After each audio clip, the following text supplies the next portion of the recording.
So, napagod na po kami. Yan o, nag-grocery na kami ng tubig. Para until tomorrow. Hanggang bukas, until tomorrow ang aming booking reservation dito sa Okada. So, tonight until tomorrow night, check out kami ng Friday morning and then diretso kami going back to Riyadh.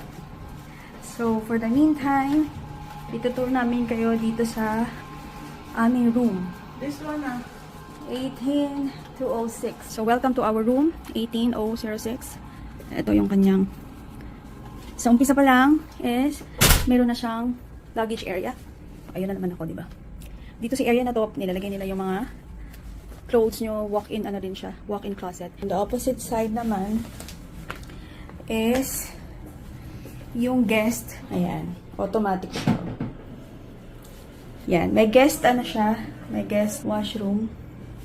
Ito yung kanilang mini bar. May libre sila na coffee and tea.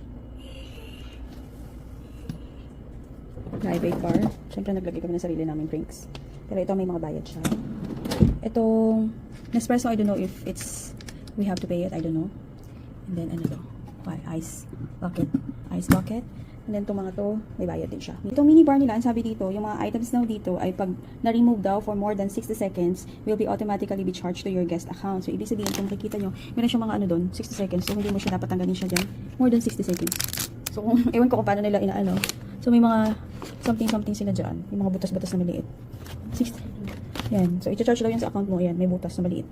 So, pag ni-remove mo siya dyan, 60 seconds, i-charge ka daw. So, hindi ko alam kung itong Nespresso ay mayroon din butas. Wala man siyang butas. So, I think it's complimentary, but i-check din natin siya. Pero ang complimentary for sure is itong Okada water. Ayan. Okada water na hindi pwedeng dalhin ng bottle. So, kailangan mong i-keep yung bottle. I-charge ka nila kung i-take home mo siya. So, i-keep mo lang siya. Yung isa nilagay namin sa ref para mas malamig siya mamaya.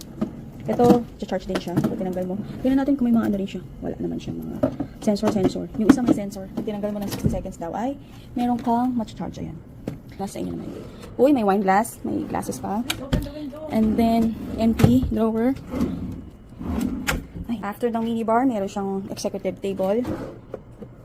Kung kailangan mo may gawin something, ano to? Oh, okay. May match. Matches. Ano pa? Titignan mo natin kung mga nasa drawer nila. Paper, pencil. Ano to? Nakalak. So, yan. Kung kailangan mo may gawing office work or mag-work ka kahit nandito ka sa vacation mo. Yan. Meron siyang table dyan. Tapos, ito yung mismong sala. Mismong living room. And then, syempre, may TV. And then, meron nandito yung kanyang master's bedroom. Dalawa yung door niya. Isa dito. Yan. And then, dito yung isang pang-access. This one. Ito naman yung master's bedroom. Meron siya another door papunta doon sa walk-in closet. Ito naman siya. Close din natin. So, lahat ng mga ano dito, lahat control ng mga curtains at saka ng mga lights is ano na siya, electronic or automated. Tulad niyan. Ayan. Siyang ganyan. Get started. Click nyo lang. Oh, dito, room controls. Doon. At the same time, meron siya rin dito. Yung TV. Ay, yung palang light ng TV, yun pala yun. Click natin. Yan. Nandito, diba? O, social. Relax mode. Ano yun? Anong relax mode? Yun. So, nagbabagong light niya. Ito ang master's bedroom. Of course, may mga phone doon. May remote control. May mga drawers. May mga hindi bukas na mga drawers. Walang laman.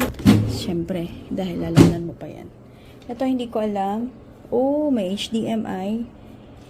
Nandito nakatago yung kanilang mga outlet. And dito naman yung kanilang toilet. So, maganda ang vanity area nila. Dito muna tayo sa unang door. Toilet.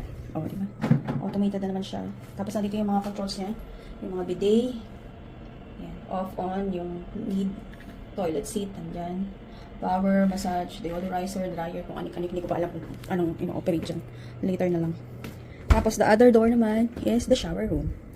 Oh, may upuan pa siya sa siya, diba? Ano to? Uupo ka dito. Pang selfie pa? Kaloka, di ba? Kaya pwede ka mag-selfie habang nakaupo. So, yan. Ito yung kanilang malaki shower room. Siyempre, ang kanilang bathtub. Ang bathtub, kung gusto mong mag-open ng curtain, is sosyalin ang kanilang kanilang control. Ayun pa. Curtain. Diba? Okay. Tapos, drapes. Ayun. Pwede kang maligo dito. Andito ang blower. May saksakan dun sa side. Ayan, saksakan dun sa side. And then, ito, hindi ko alam. Wala siyang drawer. Wala din. Tapos mga towels nandyan. And then, ayaw mag-open. Oh, andito shower cup, brush, vanity kit. Tingnan natin itong kanilang drawer. Toothbrush, dental kit. Siyempre, meron silang mouthwash. Meron silang body wash. Ito na ang ending ng ating room tour dito sa Okada, Manila. See you again. See you in my next video. Thank you.